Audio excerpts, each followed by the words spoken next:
Terkenal kalem dan sukses buat para wanita terpesona, siapa sangka saat marah Arya Saloka begitu ngeri.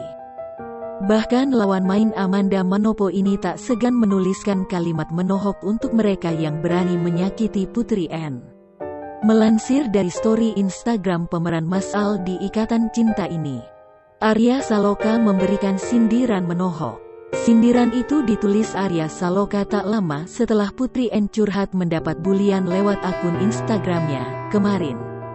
Dalam curhatan itu, Putri N mengaku didoakan jelek oleh oknum netizen atas kesalahan Instagram error.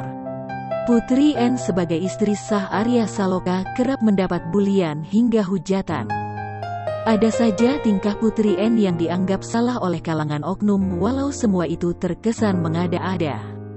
Melihat haters Putri N semakin menjadi, Arya Saloka memberi sindiran menohok dengan kalimat yang ditulis di Instagram.